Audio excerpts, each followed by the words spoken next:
E aí, pessoal, tudo bem com vocês? Eu espero que sim. No vídeo de hoje a gente vai falar sobre o Rafael Sanzio, ou Rafael Santi. Mas antes de a gente entrar nesse assunto, eu só queria falar com vocês que nas minhas redes sociais, Instagram e Twitter, eu estou fazendo todas as semanas enquetes e sobre qual artista você acha que eu vou falar aqui no canal.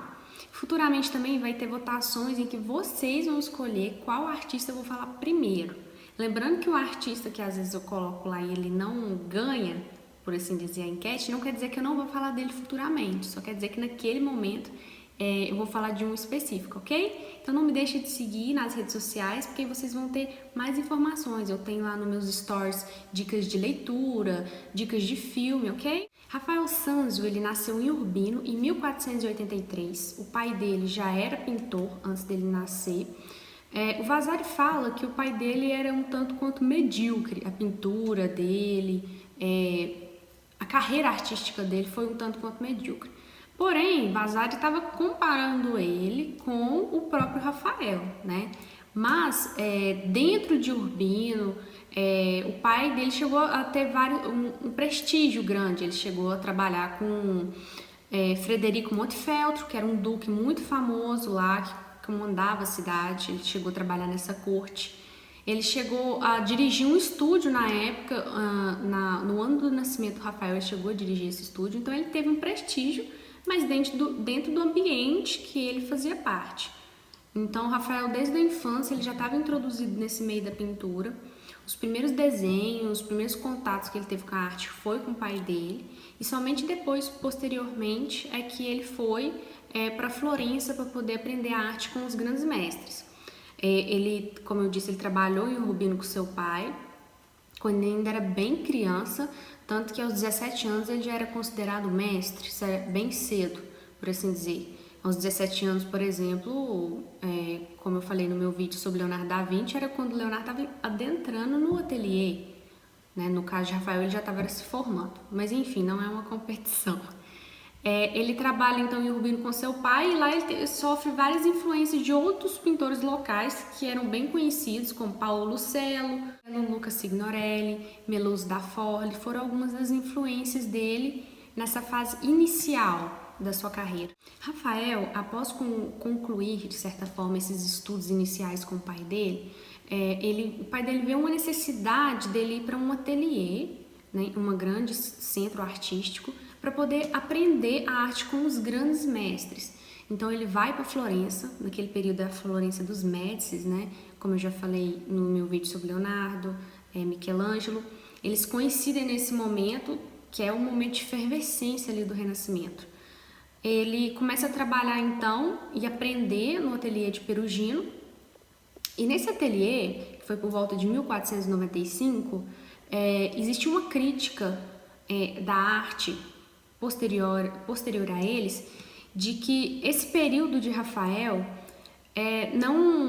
não é possível distinguir, ou existe uma dificuldade muito grande de distinguir a arte do que era Perugino e do que era Rafael. Porque existe no ateliê, isso é bem comum, uma espécie de colaboração entre os artistas. Principalmente na fase inicial, quando o artista ainda não está acostumado a pintar do jeito considerado correto, né? Então, o que ele vai fazer? Ele vai ver como o mestre pinta e vai reproduzir essa pintura. Ou, se não, como é no caso muito conhecido do próprio Leonardo com o Verrocchio no ateliê, né? De fazer essas pequenas participações. Então, por exemplo, ele vai pintar uma Madonna e ele vai pintar um anjo, entende? Então, essas participações, essas ajudas que eram muito comuns no ateliê, às vezes atrapalhava esse reconhecimento de quem é quem, porque às vezes os estilos coincidiam muito. Um dos motivos também é porque, dependendo do nível do seu ateliê, se você é muito prestigiado, seu ateliê é muito requisitado, você tem um grande número de encomendas. Então, se você tem um grande número de encomendas, você tem uma demanda que às vezes você sozinho pintou, você não consegue suprimir ela. Então, é preciso que você tenha ajudantes ali, outros pintores, para você atender essa demanda. Então, era comum, às vezes, que o pintor-chefe assinasse essas obras, enquanto quem fez, na verdade, foram os pupilos. Era bem comum isso acontecer. Até o próprio Rafael, depois que ele vai trabalhar no Vaticano com os papas, ele chegou a ter um grande ateliê com vários alunos e que frequentemente boa parte das obras eram seus alunos que produziam. Sobre essa discussão do ateliê, do trabalho do artista dentro do ateliê nessa fase inicial, entre o pupilo e o mestre, eu queria discutir algumas coisas com vocês. Até uma reflexão que eu acho interessante para a gente pensar, não só no Rafael.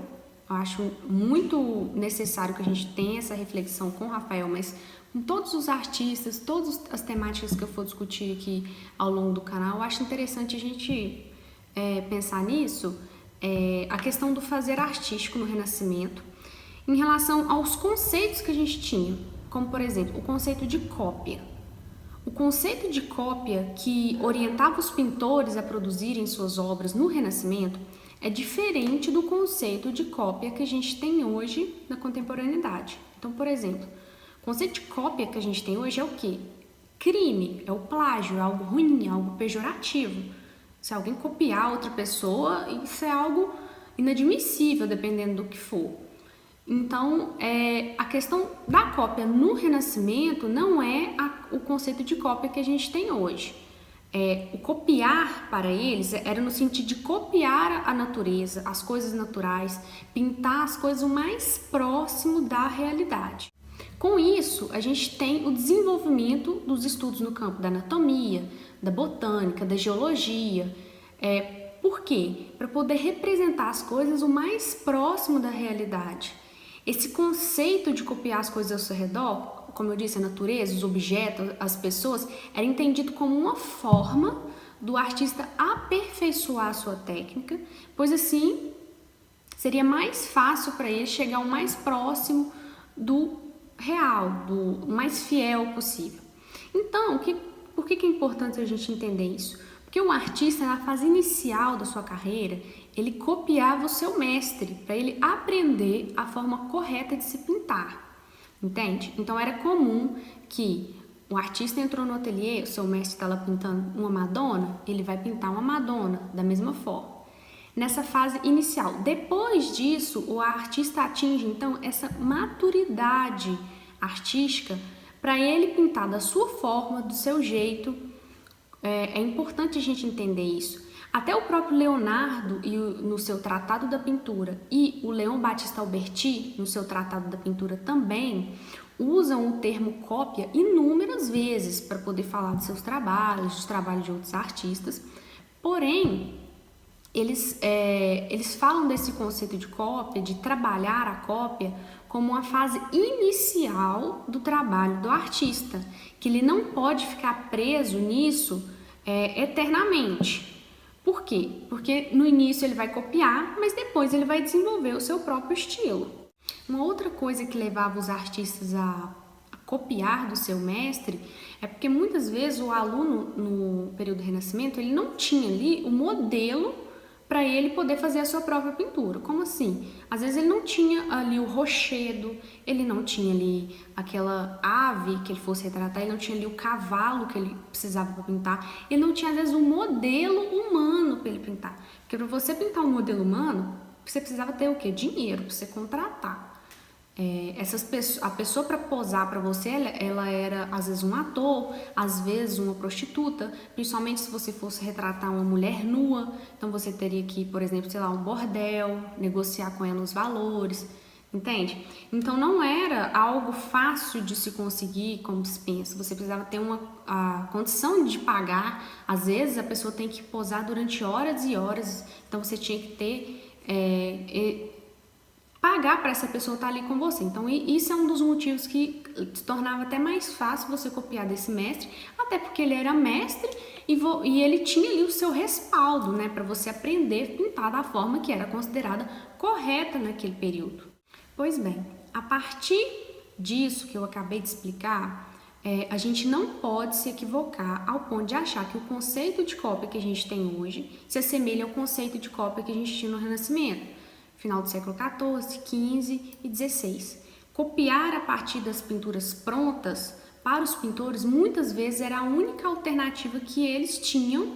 E se a gente pensar, por exemplo, em mais um exemplo, até o próprio Brunelleschi, quando ele vai projetar ali a cúpula da Santa Maria del Fiore, que é uma igreja que tem em Florença, que foi o marco dessa mudança aí do período medieval para o renascentista, ele foi até Roma, Filippo Brunelleschi, para poder projetar essa cúpula, porque em Roma é um dos centros mais interessantes para você estudar a questão arquitetônica.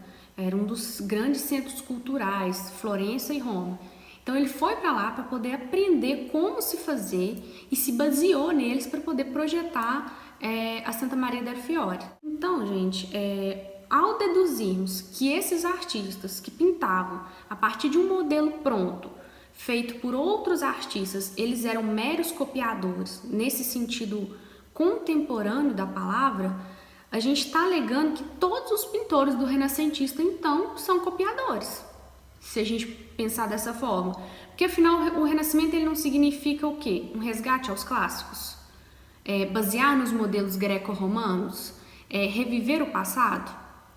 Ou seja, um método de estudo, uma forma de aprender criada pelos os pintores do passado, simplesmente a gente vai reduzir isso a cópia e original? Deixo aí essa reflexão para vocês. Quem discordar pode deixar aí nos comentários, mas quem discordar tem que deixar o comentário com as referências de por que discorda, viu? Voltando para a questão biográfica de Rafael, ele começa inicialmente trabalhando na Umbria e depois ele vai para Florença dos Médici, como eu tinha dito.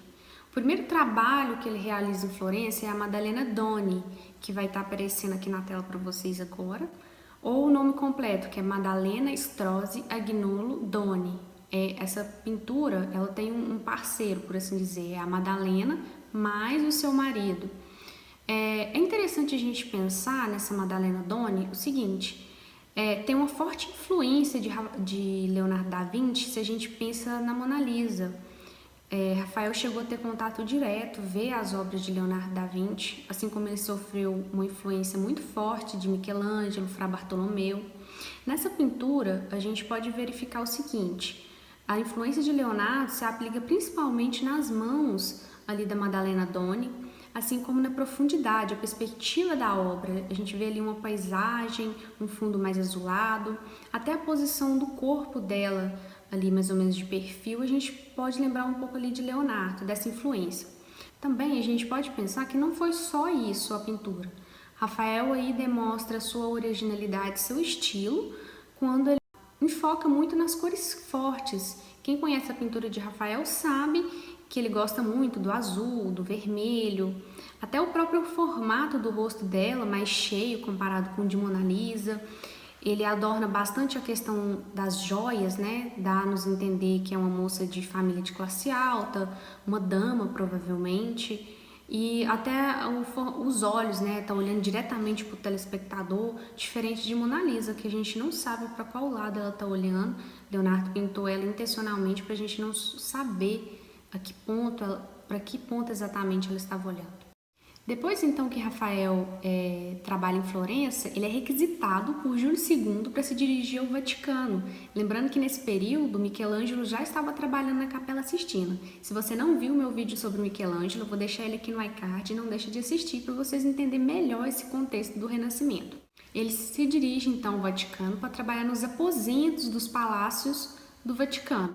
Com a morte de Bramante, que é o arquiteto ali de Júlio II e era um primo distante de Rafael também, ele assume a direção dos trabalhos e depois ele chega a ser nomeado arquiteto papal. Com a morte de Júlio II, ele continua trabalhando com o Papa X, que é o Papa Médici, né? E ele fica encarregado de fiscalizar as obras que estão sendo realizadas em Roma.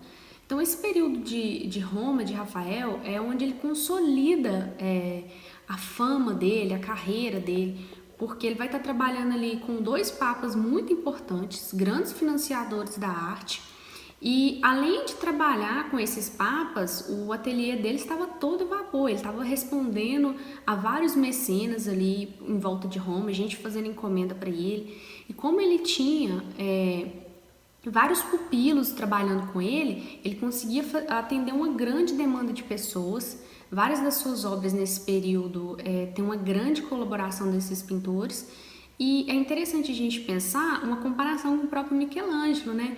Que não aceitava que pupilos trabalhassem com ele, não aceitava visitação dentro do seu ateliê, e já Rafael abraça isso e ajuda bastante na divulgação.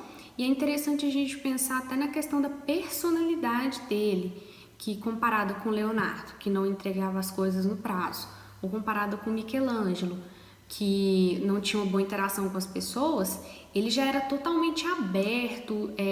Todas as biografias que a gente tem, eu vou mostrar duas para vocês, e os relatos que a gente tem é que ele era uma pessoa super agradável, bem receptiva, e isso ajudou bastante na receptividade que ele teve no Vaticano com os próprios papas. Porque além de as obras, as pinturas dele serem umas obras bastante sensíveis, que aproximavam muito as pessoas na questão da fé mesmo, aquela sensibilidade que ele passava, ele também tinha a questão dele ser uma pessoa fácil de lidar, por assim dizer.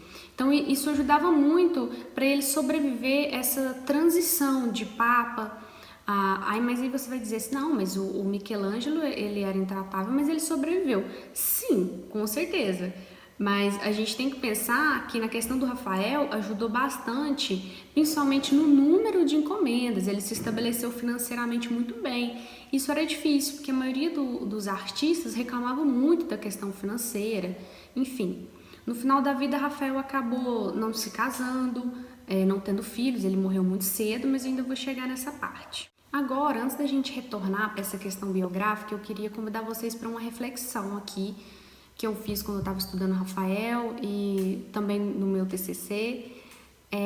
A questão do pintor mudar a forma dele pintar ao longo da própria vida. Eu acho interessante a gente pensar no Rafael, principalmente nele, porque é a temática do vídeo, como que ele é um camaleão. A pintura dele, no início da vida dele, a gente pode pensar até nessa que eu mostrei, a da Maddalena Doni, e a pintura dele no final da vida, como por exemplo a Transfiguração, que vai estar aparecendo na tela aí para vocês, o quanto mudou a pintura. Olha para vocês verem, na Maddalena Doni a gente tinha aquelas cores mais fortes, muita iluminação, a gente sabia exatamente o que estava desenhando ali, cada pedacinho da pintura. Aí a gente já tem um escurecimento muito forte, bem direcionado à centralização de Jesus aí no céu. E a gente pode pensar muito no estilo de Caravaggio, né? Quanto está escura a pintura, ele mudou. Essa questão da mudança, é interessante a gente pensar o porquê. Nós, quando a gente está estudando arte, a gente tende a criar uma caixinha. Dentro dessa caixinha, a gente coloca os artistas. Então, por exemplo, existe a caixinha do cubismo, existe a caixinha do renascimento, existe a caixinha do pós-impressionismo, do impressionismo. A gente cria essa concepção, essa pré-concepção, e encaixa o artista dentro dela. Com essa concepção, a gente não deixa que ele saia dela e a gente quer que o artista fique ali. Não, você é impressionista, você tem que pintar só impressionismo. Mas isso é um limitante quando se trata de entender a obra de arte, de entender os artistas. Os movimentos artísticos, as escolas das quais os artistas fazem parte, isso é apenas uma forma da gente tentar entender a arte, mas isso não pode ser um limitante. Porque o artista, ele não é a escola dele. Ele faz parte da escola dele, mas ele não é ela. E a gente tentar enquadrar os artistas nesses padrões, nessas preconcepções, vai limitar e vai impedir que a gente se aproxime mais do que ele realmente queria passar. Os artistas, a gente pode pensar que eles são como esponjas. Eles podem absorver tudo que vem conforme lhe convém. Não significa que ele é menos original ou autêntico. Significa apenas, principalmente pensando no caso de Rafael, que eles têm sensibilidade o suficiente de perceber que existe beleza no outro. Não é só o meu método de pensar, o meu método de pintar. Existe um método do Michelangelo, existe um método de Leonardo da Vinci. Então eu vou ver esses métodos, ver o que cabe a mim como pintor e vou reinterpretá-los. Vou dar um novo significado para isso e absorver o que eu acho que é correto. Ninguém, gente, ninguém é imutável, muito menos os artistas. começa de um jeito, termina de outro, e ele ficou conhecido nos últimos anos da vida dele justamente por isso, por reinventar os estilos dos antigos, por ressignificar essa forma de pintar. Ah, Sara, tudo bem, eu entendi o que você quis dizer, mas por que você está forçando tanto essa tecla? Eu estou batendo nessa tecla, gente, porque o Rafael, ele foi considerado um leonardiano. O que é um leonardiano? É uma pessoa que segue ou que se inspira em Leonardo da Vinci. O meu TCC foi sobre isso, sobre os leonardianos. Eu vou fazer um vídeo só sobre isso. Vou colocar os artigos que eu publiquei a respeito do tema para vocês estarem conhecendo. Mas Rafael foi considerado então um leonardiano, e isso serviu muito como limitante, não só para ele, mas para como vários outros artistas milaneses.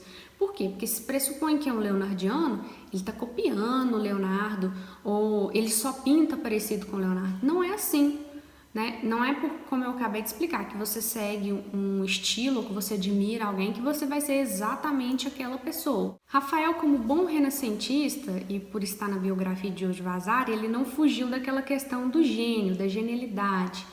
Para vocês terem uma ideia, Giorgio Vasari chegou a considerar ele um deus vivo. Você que não assistiu meu vídeo do Leonardo da Vinci, eu indico muito, porque eu falo por que eu não gosto dessa denominação gênio, de mitificar as pessoas, mitificar os personagens históricos, como eu acho isso limitante. Eu vou ler para vocês aqui uma citação do Vasari. Giorgio Vasari diz o seguinte: pode-se dizer com segurança que aqueles que possuem os dotes de Rafael não são homens simplesmente, mas deuses mortais. Em relação à reputação de Rafael, que eu já tinha comentado para vocês, que ele era muito bem quisto pelo Júlio II, pelo Papa Leão X, por todas as pessoas que estavam ali ao seu redor, Giorgio Vasari também faz uma citação sobre isso. Vou ler para vocês. Tinha ele uma natureza gentil e caridosa, e se até os animais o respeitavam, o que dizer dos homens? Conta-se que, para ajudar qualquer pintor conhecido ou mesmo desconhecido que lhe pedisse algum desenho de que precisasse, ele deixava sua obra e o atendia. E nas obras sempre manteve grande número de ajudantes e alunos, ensinando com um amor mais apropriado a filhos do que a artistas. Ou seja, para enfatizar essa questão de como ele era próximo aos seus alunos, como que ele era bem receptivo com as pessoas, e que era uma questão muito importante quando você lida com vendas, a venda do seu peixe, por assim dizer. Rafael morre então em 1520, aos 37 anos, sem se casar, sem filhos. Ele chegou até a ficar noivo de uma moça, mas ela chegou a falecer antes deles conseguirem consumar aí o casamento. A morte dele, não existe relatos exatamente de como que ele morreu, mas dizem que ele foi atacado por uma febre durante a noite e depois disso acabou falecendo. O Giorgio Vasari diz que ele morreu de amor por causa de um amante que ele poderia ter tido nesse período. Então isso deixou ele tão sofrido por não poder estar com essa amante que ele acabou morrendo. Então vamos de curiosidades. Rafael foi um dos poucos a conseguir ver a Capela Sistina antes dela ficar pronta. Tá, Sara, por que isso é uma curiosidade? Por que isso é tão espetacular? Porque quem viu o meu vídeo do Michelangelo sabe que o Michelangelo demorou 40 anos para pintar a Capela Sistina e ele não quis que ninguém visse ela. Inclusive o próprio Papa que encomendou ela, foi o Júlio II. Rafael, num período que o Michelangelo está longe de Roma, consegue a chave da Capela Sistina com Bramante. Bramante, que eu já citei com vocês, que era um primo distante e arquiteto de Roma, ele emprestou essa chave para Rafael. Rafael conseguiu ver a Capela Sistina e disse que a partir daí ele ficou tão deslumbrado com ela que isso influenciou diretamente na pintura dele. A segunda curiosidade é que ele morreu no mesmo dia que ele nasceu.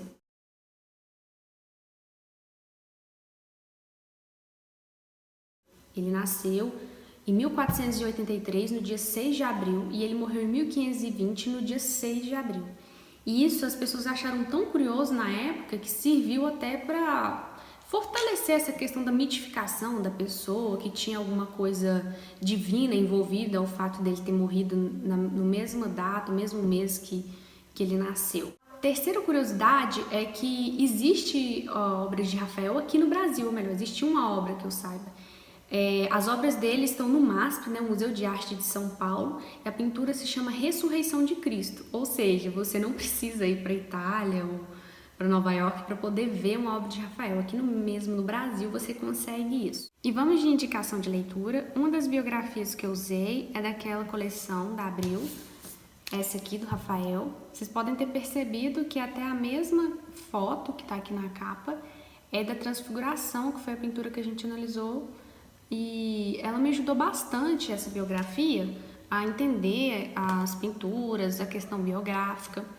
Eu usei também, como eu já tinha comentado, o livro dos artistas, né, escrito por Giorgio Vasari, que eu já mostrei em outros vídeos, esse aqui.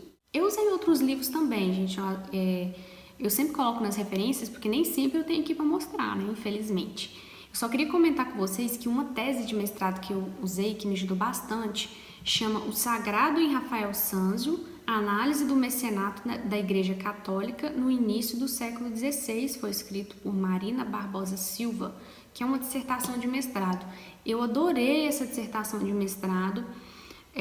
Vou deixar o link dela aqui embaixo para vocês, as referências certinho. Eu achei que ela fala bastante do contexto histórico. Ela fala das obras, faz análise de pintura das obras de Rafael, fala da questão do mecenato da igreja, a construção das imagens religiosas, e ela fala uma coisa que é muito interessante para quem lida com a análise de pintura e é historiador, que é a pintura como fonte histórica. Será que a pintura pode ser uma fonte histórica? O que vocês acham? Eu trabalhei com essa questão no meu TCC e é uma coisa que eu estou levando para o mestrado. Então, eu deixei os comentários o que vocês acham. Vai ter um vídeo só sobre isso, a pintura como fonte histórica, que eu acho uma discussão bastante interessante. Então é isso, pessoal. Espero que vocês tenham gostado do vídeo. Não esqueçam de curtir, de compartilhar, de ativar o sininho para vocês sempre receberem a notificação. Ainda não tem uma data específica ou dia específico que a gente lança os vídeos. Então, se você ativar o sininho, assim que a gente lançar, você já recebe essa notificação. Deixe nos comentários qual outro artista que vocês querem ver por aqui, qual outra temática que querem trabalhar, ou até mesmo alguma dúvida que ficou no vídeo, alguma coisa que não ficou bem explicado, que eu vou estar respondendo, ok? E é isso, até a próxima!